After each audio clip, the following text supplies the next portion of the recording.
You know what I sounded like? I sounded like the Solid guy start. Yeah, right. Well, I can't just be like, hello, and welcome to Pedantic Handwavium, the podcast. I mean, that is how we tries to start explain- every episode. I know, but my voice was just real nasally. Like I sounded like the guy from the Jackbox games. Oh, right. Yeah. Anyway, I guess I can restart.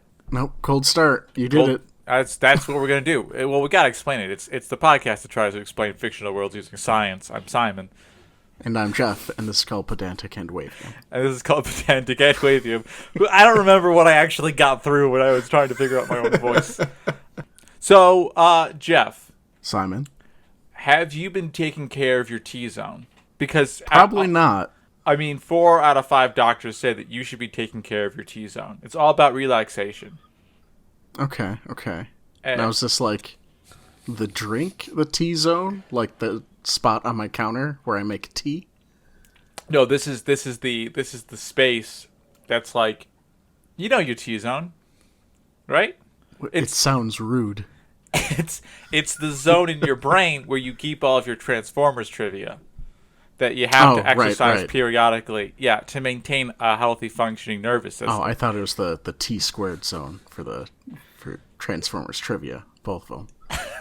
I didn't realize you cut off the trivia bit. That would have been better, actually. T squared zone. Oh, I just realized I'm in the worst chair possible.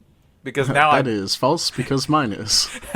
Well, you know, I think my chair is turning into your chair. Like, now I can't move my back because it just, like, it'll creak if I do. So I'm very robotic in my movements right now, where I have to sit up straight. And I have to, like, reach forward to grab my desk and things on it. But I can't lean forward or backward. This is horrible. I hear it and I can see its waveforms. It's fine, Simon. You just have to embrace it, you know? I just have to hold my beer in my hand. It's the only solution. It's the only Never solution. put that bad boy back down. So we're doing Transformers this week. All right, good. Yeah, and so for all of you Transformers heads out there, or T-zoners, as I know you like to be called, we're doing the I have to specify this specifically. Which flavor of Transformers it is? You don't even know, dude. We are. I was a GoBots guy myself, so I do know. That's not true. So I am trying to stick to what I think is like the most commonly accepted origin story for the Transformers and like explanation for the Transformers, which is based upon the United States Marvel comic for the Transformers. Okay. I have to specify that because this is such a convoluted universe that even this is the convoluted one. None of the other ones we've touched on. Dude, even between countries that speak the same language, there are different backstories and explanations for things. It is insane. Why is that the case? Why? Localization. But I feel like it's far cheaper just to write one comic and send it to both countries. Yeah, but people in one country don't know the places of the other country. But clearly. It doesn't relate to that at all. It's a planet, a fictional planet in a fictional universe. And they're still like, man, English people are not going to understand this. We have to write a completely different backstory for them that they will understand. Do you think that English people would have felt bad because it's all about like colonialization and like the subjugation and like class structures? And they're like, we don't want to hear. We already went through this. We've done this before. And Americans at this point in time are like, yeah, this sounds like a good idea. Let's do this. Yeah, we're already in the middle of doing this. Let's keep it going. Yeah. Let's just keep this pain train going, man. Everybody's loving it, except for, the people who aren't. Right. A little bit of political commentary on the Transformers from your good friend Simon and Jeff. Always fun to sneak that right in there. Yeah, right? So for those who don't know, the Transformers in general. So not the like in every universe, the Transformers are a I was about to say crime fighting. They don't fight crime. They are interplanetary warriors that landed on Earth. They are a living mechanized creatures called Autobots. So they're like robots, but unlike robots, they do things like reproduce and produce waste and consume stuff. Like like the scientific definition of life, they fit. Right. So they don't need humans or things like external things to reproduce. They can reproduce themselves. Mm-hmm. And you described them as what I wasn't listening. Autobots. Does that cover the Decepticons as well, or do they just wear different hats? That does cover the Decepticons as well. So the Decepticons are the alternate force to the Transformers. So the Transformers are led by Optimus Prime. Decepticons, I have no clue who they are led by. You would have thought I would have looked that up.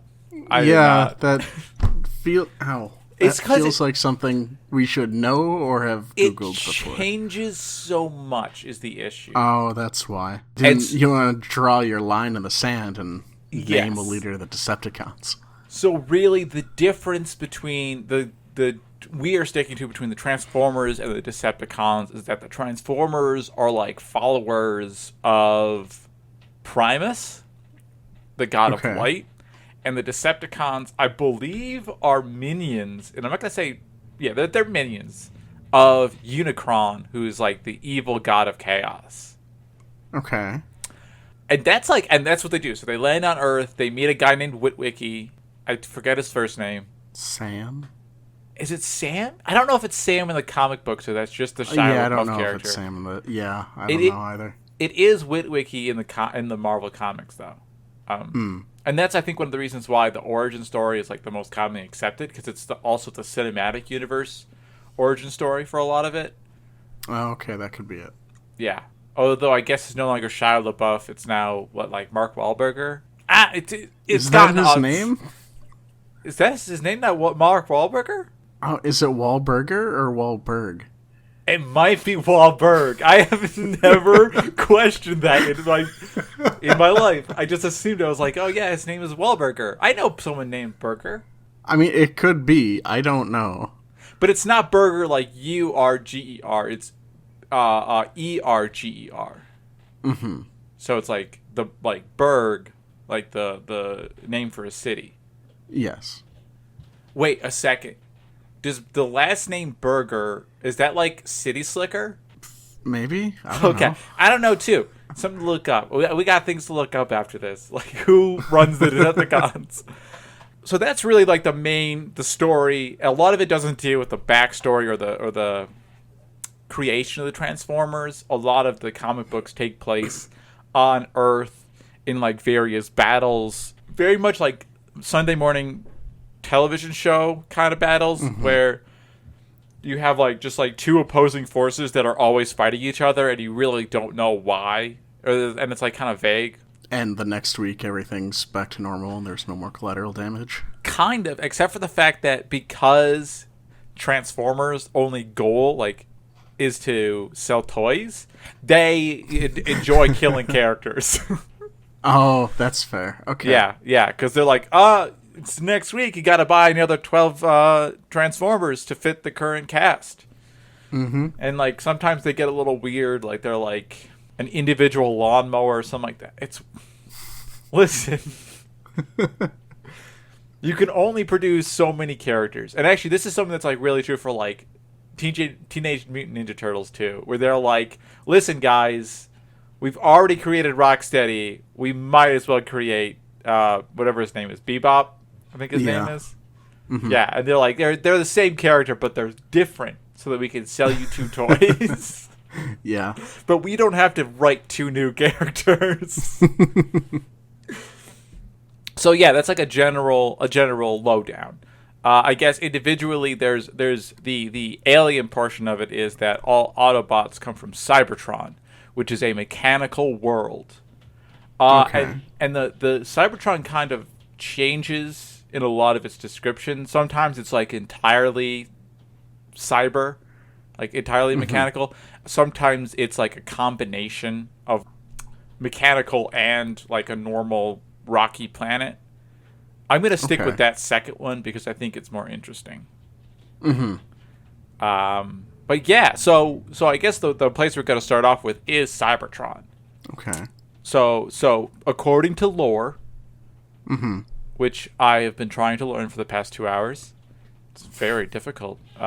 There's no good YouTube videos on it. However, I will say this: this is the best fan wiki I've ever seen because they include little jokes about like that they think, like they're making fun of the characters in the fan wiki. And it's phenomenal. Yeah, yeah. That's awesome. The so Cybertron is like this half. It's a planet that was created when Primus, the god of light, combined his body with a bunch of asteroids to create a Saturn-sized planet that Autobots could live on. So it's described as having like mountain ranges and seas, as well as having like mechanical cities. However, it's also described as having no liquid water. No, not no, but very little liquid water. Like liquid water is considered like the gold of this world. Oh, okay. So it's something else that makes up the seas, apparently. Oh boy, are we going to get into that? So, I bet. It is described as having an atmosphere and a temperature that can allow human life to be sustained without help. So, like, humans don't need spacesuits on Cybertron. Okay. However, instead of having normal, planet, like normal water, I say normal, liquid water, it instead has things like mercury and liquid helium as its seas. That seems fine. Yeah, I know what you're thinking. Simon, doesn't liquid helium need to be at like 4 Kelvin? Yeah, it does. I don't think it's actually as low as 4 Kelvin, but it's pretty low. I think 4 Kelvin is background radiation. It's like 20 Kelvin. And I think liquid nitrogen is 70 Kelvin. That's what I remember. Okay. But those might be incorrect numbers, so I'm sorry if they are.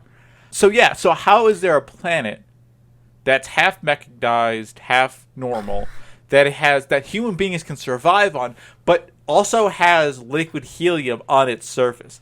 Not to mention that the mercury vapors that are produced en masse by these giant open bodies of mercury don't kill people. Well, I would think that they'd need to have, like, a hot side and cool side of the planet, just perpetually, right? So you're thinking like a Mercury situation, where you have, like, a really hot side and a really cold side. Okay. Do you think that's because it's in, like, a tidal lock with its sun? Yeah, I guess I just assumed it was an exoplanet, too, so I hope that's the case. I mean, we're not in a tidal lock with that makes for a real easy explanation, though. It does. Wait. Do planets need to be... I feel like I was having this conversation the other day with someone else. Do planets need to be in a tidal lock with their sun? They don't, right? That's not how that works? Sun? I don't think so. Because, like, the sun is so much bigger. Right. Like, it doesn't make sense. They're not really comparable sizes or, like, gravitational pulls. Okay. I think that's correct. But this is one that is.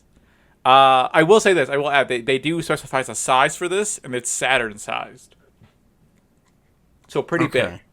Yeah. Not a small planet. Do we now, think... is the whole thing inhabited by... Autobots? Potentially people and Autobots, or is there just, like, a habitable zone for their human visitors? That they kidnap, I presume? I think that they come to visit. I don't think that they may kidnap. I feel like if you're a giant robot... there's not much use in having, like, a human slave. Unless you're, like, really into, like, exoticism. Like, you want, like, it's, like, stealing a rare Brazilian macaw just to have, like, in your house. Because you're like, it's pretty. I think I know what it eats. Yeah. Metal, right? Mercury. It eats mercury. Nailed it.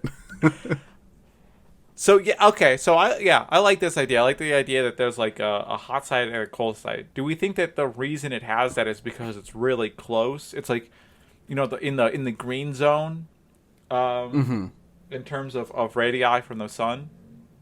Mm-hmm. But it's in that tidal lock, so like one side's baking and the other side, right, not so yeah. much. Okay, I like it. I think it makes sense. And to answer your question, the entire planet is occupied by some form of Autobot. So sometimes they're like animal Autobots, like bug Autobots and humanoid Autobots, and other times they're not. And other times they're cars. And other times they're cars. But I don't think they didn't really get into, nothing I saw got into like where human beings would be allowed to exist. I don't know. Okay. Yeah. No, I mean, it makes sense that robots can handle the extremes better than people can. Yeah. Yeah. I will say this, though. There is kind of a crazy thing. So do you know what cold welding is? Remind me for the listeners. So, cold welding is something that runs that astronauts run into sometimes. It's not like particularly common, but if you're in a low enough pressure or low enough temperature area, the metals of similar composition will actually fuse together if they're left close enough. Mm-hmm. So just because that's just a lower, it's easier to support that in a cold state than it is to do it in a warm state. Mm-hmm. If half the planet is really cold, right, I feel like the Autobots would run into a similar issue where like their mechanized parts would either fuse together because they were like they're right next to each other, or that they would have like expansion compression issues where all of your seals and gaskets are, say one type of metal, and then you go into the cold part of the world and like suddenly it's shrunken and none of your seals work and you're just like leaking fluid everywhere. Right. I mean, if the planet was essentially designed this way, I guess they could just like account for that with tolerances when they make new Autobots.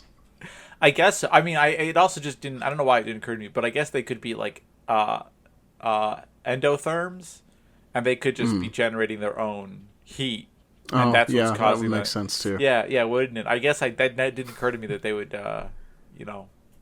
something that does that exist. They are moving and also technically living things. So yes. Yeah. So the other half of the planet is this thing called Primus. Now, the Primus is a living thing. It's a big old computer. And his essence, so this is going to be kind of a couple of things, but his essence is the thing that gives all Autobots life.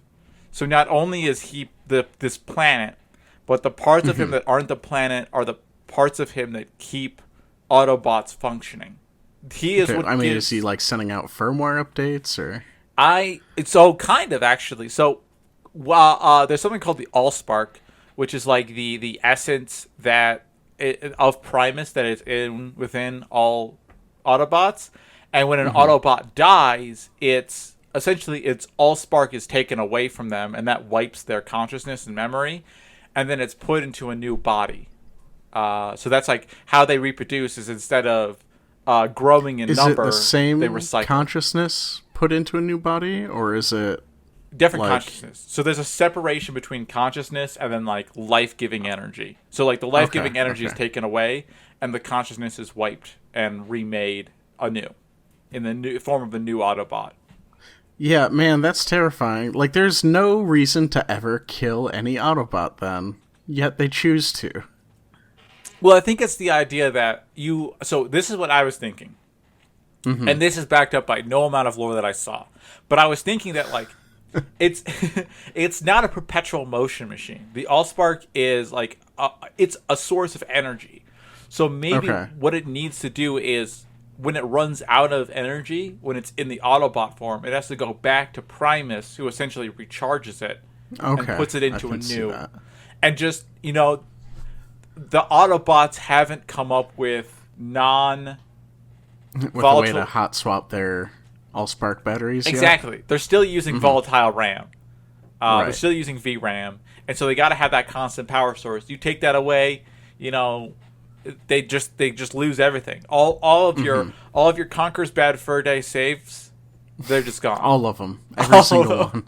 That's a joke for the N64 people out there who know what it's like to have volatile RAM for video games. It's pretty horrible. Yeah. Okay. So I guess the idea is like what is the AllSpark and how is Primus animating all of these Autobots? Like, what does it mean that all of his he is like the essence of all the Autobots? Mm-hmm. And I will add to this is that it's not directly their power source because there's something called transformer fluid, I think it's called. I forgot to write it down. Yes, transformer fuel, which is a liquid fuel that's not a hydrocarbon but does power Autobots. Now, like, it powers them, like, they have to metabolize it? Or yeah, it's they have to, like, combust it? Or something. I mean, those are kind of the same thing. I guess it kind of is. I would assume it's some kind of reduction-oxidation reaction that supplies electrons and power to the creatures. Mm-hmm. So the AllSpark isn't like the metabolism energy. It's more like the brain energy, but that's different from their consciousness. There's... Or it's the soul energy, Simon. Yeah, it's the soul energy. They just need to listen to Marvin Gaye. That's the issue. That's the one. A lot of Marvin Gaye. It was real rough at their studios. Things just kept coming alive. Marvin Gaye is Primus. Yeah, clearly. I would watch that. That sounds like a fantastic show. Yeah, I know, right? This is a tough one because like we have to figure out why the AllSpark isn't combusted, but it still runs out of energy. I'm trying to think, like, what is the, like, idea within a computer that, like, what if it's like this? Ooh, I have an idea. So, you know how on a motherboard you have that little, you have that battery? That's like the disk battery, whatever they're called? Yeah. But you also have, like, a power source unit. Mm-hmm. So maybe it's like a connectivity or, like, a voltage issue where you need to have, like, the Autobots... Oh, you need to have a smaller battery designed specifically to keep the Autobots BIOS running. Yes, essentially. That's it. So, like, when you that's like why you have, like, smaller versions of the Autobots, they probably don't have the transformer fuel because they can survive just purely off the AllSpark. But as the Autobots evolve, in quotations, I don't know if you would really call it evolving, they develop bigger and bigger creatures that need an extra source of energy to power.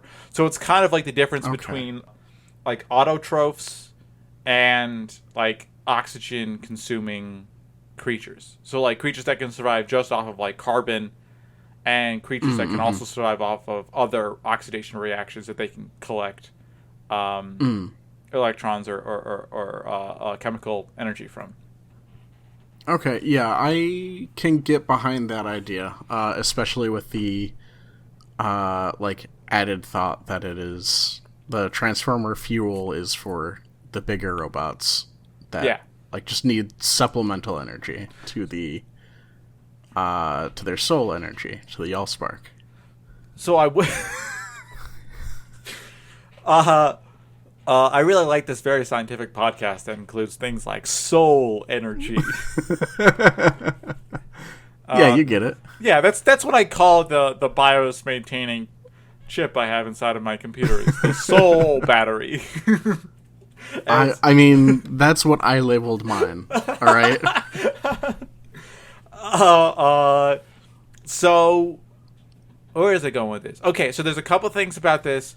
One thing is that for somehow the AllSpark powers the transformational abilities of the Transformers, and also the thing we have to address is that transformer fuel, what is it? It's not a hydrocarbon, and they say it's not a hydrocarbon, but that it can be created from hydrocarbons, which is a bananas thing to say. Yeah, it sure is. So let's start. So where did you want to start unpacking that? Let's start with the AllSpark. You presented a couple. Let's say why is the AllSpark? How does it power the transformational abilities of the Transformers? By the way, forgot to mention this. Transformers, they turn to cars, or they turn to machines, not technically cars. Mm-hmm. Well, it can be cars. It can be cars, and normally it is cars because like it's really easy to make. Because it sells toys. Yeah, so really easy to make a car toy. People have been doing it for a long time. Mm-hmm. But yeah, so what is it? Because you have to think like they have these transformational abilities back on Cybertron. So it's clearly something that's Cybertron specific. But it's advanced enough that it can copy machines that appear on Earth. So okay, and well, I don't want to get too far into the weeds yet. So, what one part are we starting to unpack with this? Just how does the AllSpark relate to the transformational abilities of Transformers? Okay, and I guess do we have to separate this necessarily from like the kind of consciousness-giving life force also? Well, that's why I'm bringing it up now, is because I feel like based on what we've decided about the AllSpark, how does it relate to the transformational abilities of? Yeah. I mean, that could just be like an intrinsic kind of element to it. Also, I guess like you can recognize yourself as a separate entity, and then you can copy other machines. I like that, and that actually fits in with the difference between consciousness and then like metabolism energy. Where the energy, it's more like a unity energy, where it's like this is like the shared energy of the creations of Cybertron. But then how does it relate to things that are not of Cybertron, like cars? And like why why the Autobots are able to transform into cars? Or can cars also be given the AllSpark and become Transformers? You know, that's a good question. I didn't see an answer to that. I don't think cars can become Transformers. Okay. So I guess it's just the Autobots can... You said it. They can become machines. Like, they are mostly mechanized creatures anyway. Okay. So why not just copy that? Like, so you think it's like not like a bug, but like a what's it called? I don't know what we're talking about. Not like a. So it's like something that wasn't intended for the AllSpark to be used this way. It's like a unifying piece of energy where it's like all creatures of Cybertron are the same, but because all creatures of Cybertron are mechanical, it also allows them to make connections with things that are not of Cybertron but are still mechanical. More or less, yeah. Sense? I mean, I don't know if it would be an actual connection as much as able to differentiate and identify it as a thing, and then they can transform into it. Okay. But then why can't they do that for... you're just saying they can't do that for organic things because obviously that would be impossible. Because they're not made out of meat parts. They're not made of meat parts. Okay, I like that. I like that idea. So do you think that they change their internal organs change to be car parts? Or do you think they just change their exoskeletons to be functioning cars? I mean, I think that they do change into being actual car parts, don't they? But they still have like a consciousness. So you think they just keep that part and then the rest of it is just like... Yeah, they just like tuck it back behind the engine where no one looks too close. Yeah. It's like that one part of your car that you never look into. It's right next to the fuse box. I was gonna say, you know that like that tray of coins that you have in your car that you really don't know what's in there. That's where the consciousness is. Right. Okay, I like it. I think it's a good idea. And I guess the issue is like they're mechanical though. So like, do you think that they have car engines in them? Like, this is the issue, is that, like, when you have a mechanical creature, you can't just, like, yeah, shape they're it not, like, just one for one swapping it out. Yeah. I mean, It's the crazy thing is, they have rubber wheels, okay? Right. But there's, like, if they have, like, rubber gaskets inside their body, that means that if they're taking, like, one for one the formation of the tire to the body, they have to, like, deconstruct their own seals and stuff to create tires. Like, this seems like this is impossible. I mean, are they actual rubber wheels, or do they just look like that? I would say they're actual rubber. Like, this is like, they're, as from everything I've seen, they are indistinguishable from the original thing that they are hiding as. Okay. Because, yeah, for the rest of it, I figure they could kind of make an approximation where it's not an actual literal engine, but it looks like it kind of on the outside. But yeah, making wheels is a little more difficult. Yeah. Yeah, it is. Because it's not a metal part, first of all. So do you think that they just have stored inside of them all of these, like, non-metal parts? Or do you think... That's what I was thinking, actually. Maybe they just have a stockpile of, like, hey, we know you guys are going to transform eventually, so just, like, be responsible with this. Yeah, or what I was thinking was something more along the lines of, like, when they enter the planet of Earth, they're like, okay, these things have elements that we don't have as machines. So they just, like, steal tires and just, like, store them within themselves and use those. That could be also. Yeah. I don't think that because that is part, I will say this, that is part of the transformation mechanic, is that when they choose something to emulate, their Autobot body also changes to be more similar to that. So, like, this is really clear in, like, in Optimus Prime's case, where, like, his chest becomes like car doors. So maybe that's exactly what it is. Like, when they have to copy something, they have to, like, almost consume it so that they have all the necessary parts to emulate it. I don't know why that didn't occur to us earlier, but... Yeah, no, that does make sense. Okay, I like that. What was the other thing? Oh, yeah, that's right. What is the... So the Transformer fuel we have... That is not hydrocarbons, but is made out of them. But can be made from. Oh, it can be made from. Right. Yes. So my guess is that it's got to be, like, some kind of... It's got to be a carbon-based thing. I'm assuming when they say it's converted from hydrocarbons, they're not like, and then you put it into a nuclear fission reactor. Right, yeah. So I'm assuming that the chemistry is the same. Do you think... I mean, is there, like, a substance that's, like, nothing but carbon and nitrogen? There's carbon and there's nitrogen. Well, it's called cyanide. That's the word I was looking respectively for. Made out of only carbon and nitrogen. But I mean, like, maybe they're like cyano creatures, like creatures that survive off of nothing but the compound cyanide, which is carbon and nitrogen, and then maybe oxygen, and that's like what the transformer fuel is. That makes sense, right? Yeah, I don't see why not. And maybe because both Cybertron and Earth can support human life, the diluting gas, like the inert gas that's in the atmosphere, is nitrogen in both of the cases. That makes sense? Yeah, no, that tracks. I also like how we just kind of skipped over the fact that there's just, like, pools of mercury on Cybertron. I don't know how that doesn't kill people. It just doesn't. Big fans blowing vapor the other way.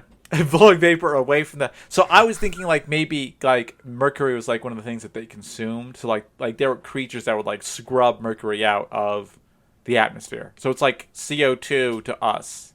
Oh, okay. So, like, beyond the lakes, there's not much mercury that actually gets beyond there. And I mean, there's not much mercury that vaporizes anyway. But I mean, if you have an entire pool of it, yeah, like an ocean of mercury, there's going to be a bit. There's in the atmosphere. There's a reason why it's frowned upon to go walk into mercury mines and stand on top of the mercury. I mean, I'm not going to stop you if you're crazy enough to do it. Yeah, go nuts, man. I mean, don't go nuts. That you'll die. This is not an endorsement from us. So there is a so I guess the next part of this is there's another piece of Primus. And really I think we've already explained this, but I want to like get it said. There's another piece of Primus called the Matrix of Leadership, which is a program that is held by the leader of the Transformers that is somehow like the original link that people have to Primus. And it's called the Primal Program. Do you think that that's like just like the version 1, yeah, like the save state, like the original save state in GitHub, where they're like, okay, we're going to be changing around some stuff, so let's just like save the original code, and so that we can, if everything goes nuts, we can just go back to that original code. Right. Yeah. Okay, that would make the most sense. Yeah. I wanted to get that said because it is that we have explained that. So I don't want someone being like, oh, you guys didn't explain the Matrix of Leadership, which is also part of Primus. Okay? It allows all of the primes to go see Primus and allows them to communicate with him. So it makes Sentinel Prime and Prima and the other third one that I don't remember the name of so powerful. I'm a big fan of Transformers, and I also don't remember the third Prime's name.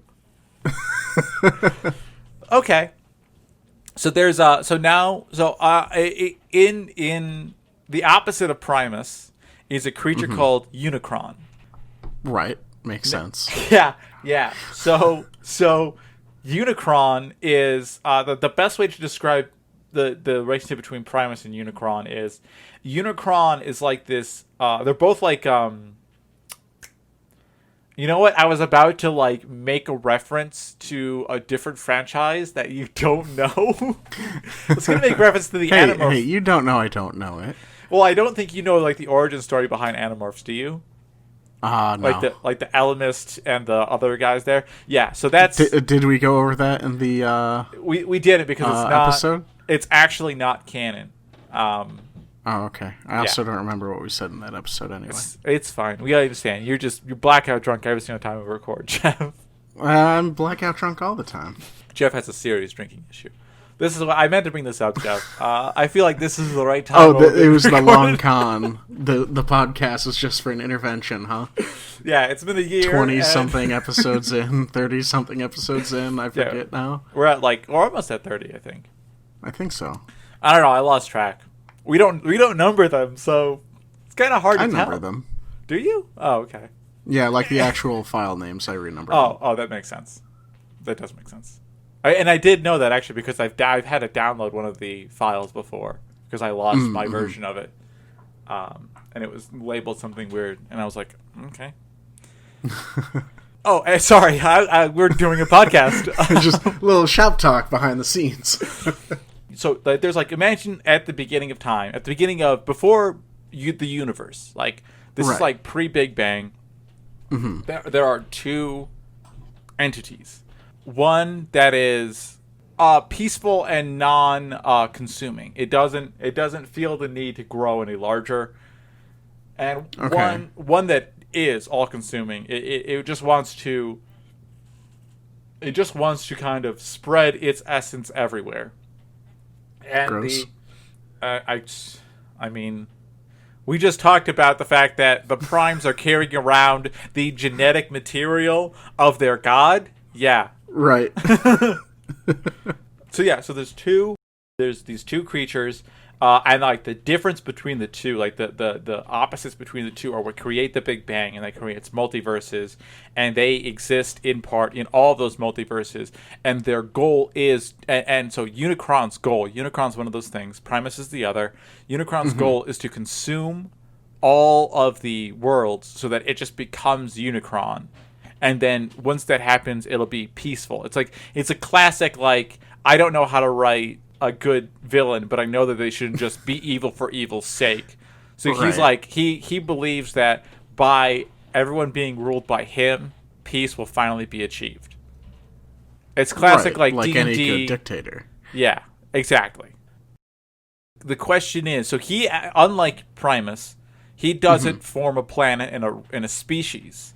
Instead, he just takes all of his power. He turns into a giant Autobot kind of thing. It's not an Autobot because it doesn't have Primus in him. Wink, wink. You know, does Unicron have a little bit of Primus in him? Does he want a little Primus in him? Who's to say? Who's to say? Probably not. They're arch enemies. I was gonna make, and then I realized that this isn't an explicit podcast, so I'm not allowed to say things. Anyway, what is Unicron and Primus like at their base? That's the question I'm trying to get at. Is like, what are they at their base essences, and kind of how does Unicron work if he's able to almost corrupt Primus, but not be corrupted by Primus? Meanwhile, I feel like you just introduced a whole new aspect of this with that sentence. Yeah, no, it's tough. I mean, there's a lot. Yeah, no, I did. There's a lot with Unicron. Like, I was going to also say the only other thing that's really mentioned about him as a being, like a physical attribute of him that's not like, oh, he's just a mean guy. He, steps on people's toes and doesn't apologize. He chews on ice cubes. Is also aggressively chews on ice cubes, especially when it's silent and you can really hear it. Is the fact that he has what they're described as incomprehensible quantum computers, which calculate the probabilities forward and backwards in time, giving his processors an ever-changing, evolving map of the multiverse. So that is something we have to include in our explanation of what Primus and Unicron are. So Unicron has all the indescribable supercomputers that you described? Quantum computers. Yeah. Same difference. But Primus does not. But apparently not, no. Okay. I mean, did Primus just, they were destroyed upon making a planet with itself? No, Primus is the planet. Half of it is the planet. You can actually go to it. So if you wanted to... If you can actually go to it. It's right there. Look out the window. Yeah, if you want, you can go to Cybertron and meet him. But only if you're a Prime and you contain the Matrix of Leadership, I believe. So anyway, but he exists. His face is underground and his supercomputer... Oh, that just seems silly. I put my face on the surface so I can look out. Exactly. Well, no, his face and his computing power is underground running. So he does have a computational abilities, but his are focused on the Autobot and Cybertron, while Unicron's are focused almost solely upon predicting the future from the past. Okay. I mean, I guess, they're the same thing, basically, just two different philosophies. I guess. But what are they? What has to be something that can exist before the initial universe? But, somehow their consciousness or their drives have existed into material creatures in the current universe that is, So do we think that, do all the multiverses have to exist at the same point in all different universes? I think they're just from a different one. I think that's kind of a null point. I think multiverse... wait, sorry. So are you saying that do the internal clocks of all the multiverses need to be synced up? Is that what you're saying? I'm just saying that they could be from one of the other universes and just, expanded into a different one. Okay. So you're saying that I like this idea, and I think it's actually really cool. I'm going to tweak it a little bit. Go for it. I'm saying, what if there was two universes at the beginning, okay? And they're kind of one's a positive and one's a negative, like an antiverse and a normal verse. Right.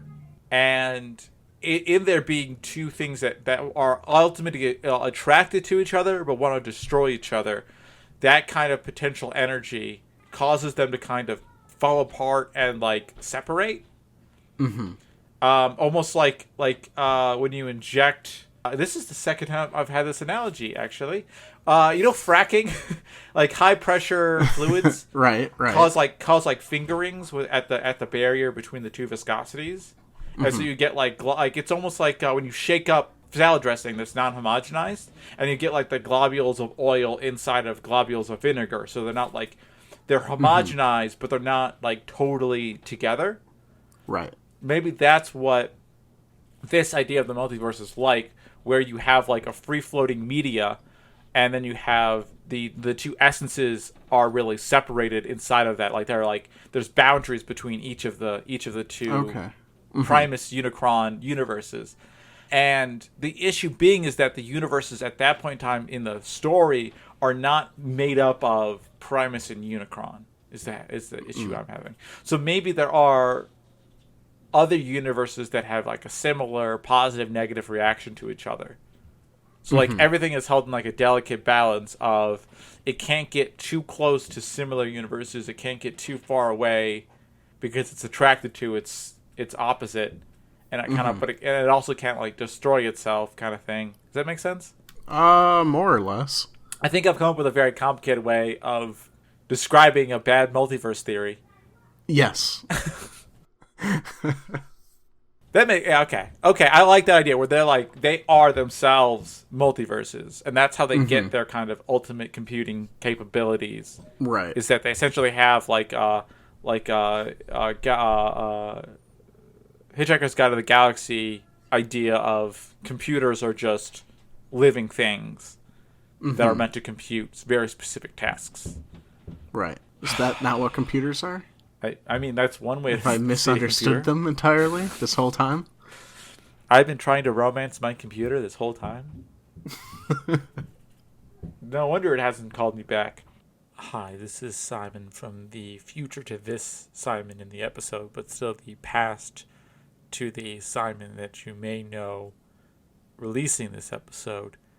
I totally missed out on a joke about you can't romance your computer because for your computer to be on and accessing the internet, it has to be taking up your dial-up modem, so you can't call and be on the internet at the same time. I'm sorry, it's a tragedy that I didn't address this in the episode, and I just want to apologize. Right? Anyway, okay. Sorry, hopefully that made sense. That seemed like that was a very long, convoluted explanation for something. I think you're right. I also think it'll be difficult for me to make a Cliff Notes version right now. Well, I feel like I really like the idea that it's like a salad dressing, but instead of it just being like oil and vinegar, it's like oil, vinegar, gasoline, and then like a couple of other things, like an infinite number of fluids that don't mix. So when you shake it up, instead of getting like just globules of like oil and vinegar, you get like globules of like next to like, it's a really good. So this is. I just came up with a great analogy for it. You know those little beads that like you can fill with water and then you can't see the beads anymore? Right, yes. But the beads aren't like fusing together. They just look clear. That's what I'm saying. Like each universe is one of those beads within like a fluid suspension. I don't know why. That makes a little more sense. And like there's one Primus bead, there's one Unicron bead, and the Unicron bead is like trying to consume the other beads it can. While the Primus bead is more just like, hey man, chill out. He's trying to be chill. Yeah, just being like it's like the Bob Marley of universes. Well, let's say the Unicron is clearly like third wave ska of universes. I don't know any third wave ska artists, so not off the top of my head at least. I'm trying to remember which wave is the third wave. I know. I think it's after Strawberry Something. It's like early 2000s. So maybe it is Strawberry Something. But I like Strawberry Something, so I'm not like... Anyway. So that makes sense. There are some so there's one thing, and then we could be done if you would like, because it's almost an hour of recording. Oh, yeah. There is an alternate idea that was dropped early on, and I just want to discuss it if we think it's possible. So, this is so far this is like the theologic explanation for the existence of Autobots. Right. There is a secular explanation for the existence of Autobots. Okay. It is called a technogenesis, and it essentially says that Autobots are assembled by naturally occurring like gears, levers, and pulley systems. What? So, so, so, so, like, think like back to the days of like, think back to when you were like an organelle. So I'm saying, yeah, no, there's a robot primordial soup. I get that. Essentially, yeah, that's made up of like simple machines, and then the simple machines combine in certain ways because all they do is like perform a single action. Yeah, I know the issue. I know all what they you're do saying. is sometimes they accidentally lever against another machine. That's yeah, exactly. You know when you just kind of like leave an inclined plane, just like flying out, and then suddenly there's like some things that are slightly higher, and you're like, boy, that took a lot less energy. Right. I kind of like Primordial Soup of Simple Machines. It's like a band name. It's like a real convoluted band name, but boy, I can just see this. I can get behind it. Yeah, I think it's great because you got to shorten it because they're like called like Primordial Soup of Simple Machines, so they're called like PSOSM. So like Psalms. Like, you know, TISM. Psalms, the hot new math rock band. Yeah, they would be math rock. That's exactly what they would name themselves. If Yeah, they were math rock. Boy, we're having some hard hits against music today.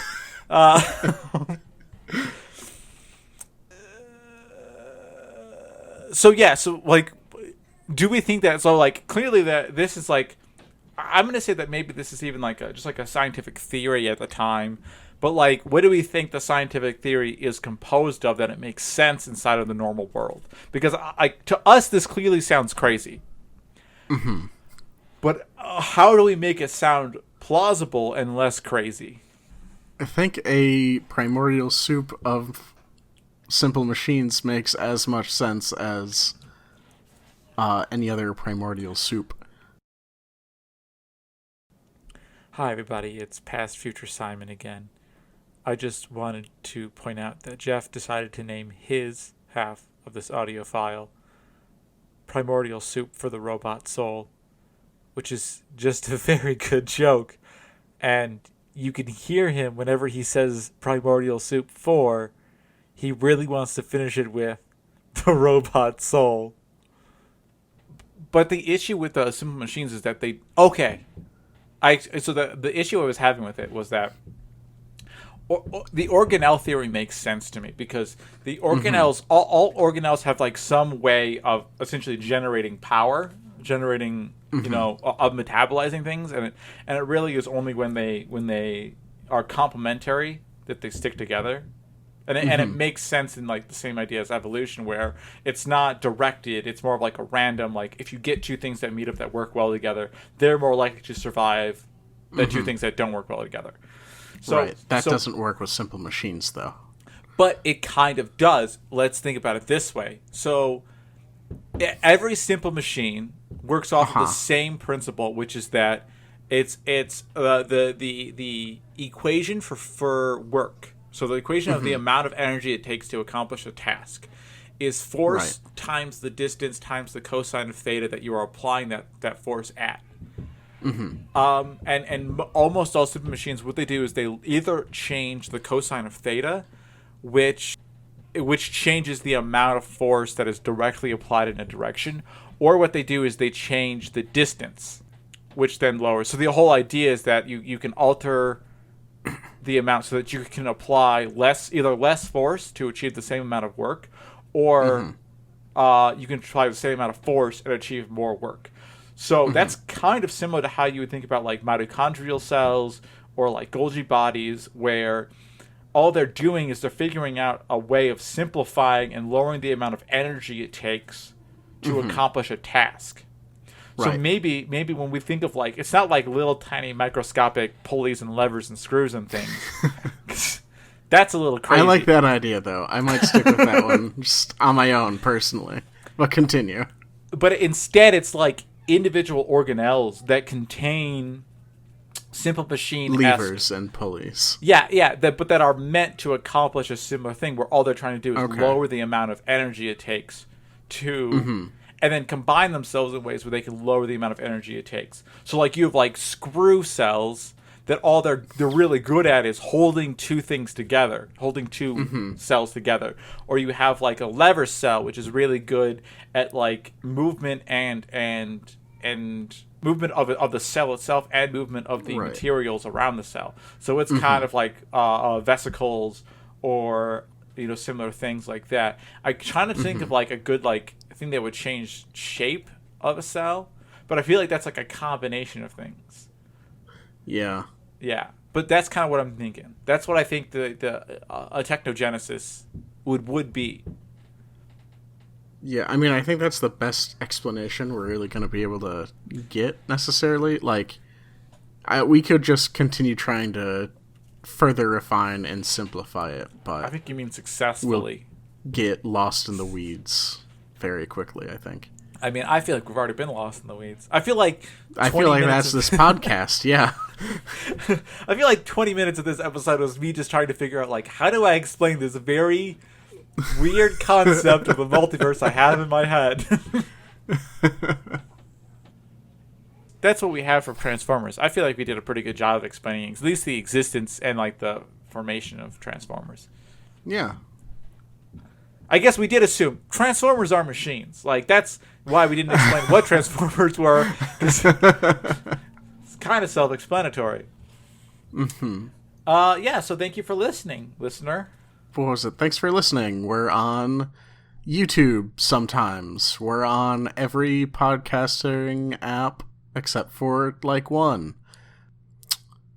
Go to our website, Pedantic Handwavium. Give us show suggestions. It's also Pedantic HW. Yes, that's true. Also, like and subscribe and comment on iTunes. What else do we have? Is that it? I mean, like on any of the podcasting apps, really, it all helps us. It's or very all different. Of them, or all. Yeah, if you have separate accounts for different podcasting apps, definitely like us all separately in those, and then leave comments based upon different people. Yeah, we're also on Twitter, at Handwavium. Yep, that's true. And that's generally where we announce when we have new episodes. Even though we have new episodes every other Tuesday, if you forget, follow us and we'll remind you. Thank you to Joe Sopchak. He wrote our theme music. Yeah. I guess we should mention our D&D episode will come out eventually. I uploaded the clean Yeah, that's version coming today. soon, isn't it? Like, you had it done and then realized you had to bleep out the swears. Yeah, I realized I swore a whole bunch in it. I think we're exclusively from you. Yeah, they were all from me, and I think I got them all. Because I went up to the point in time where I was like, where you were like, hey, maybe you should stop swearing so much. And I was like, oh man, you're right. And I don't think I swore after that because I didn't hear any. I don't remember any offhand after that point. I think there might be one more. Maybe one or two, but I don't. Not many. It's in a 2-hour long episode. So like on average, it's not that bad. It'll be passable in the UK. The US, it might be caught as a swear. Yeah, exactly. Because as we know, the UK, they're weird, man. That's true. They are weird, man. Yeah. So I think that's it. Good night, everybody. We love you. We love you.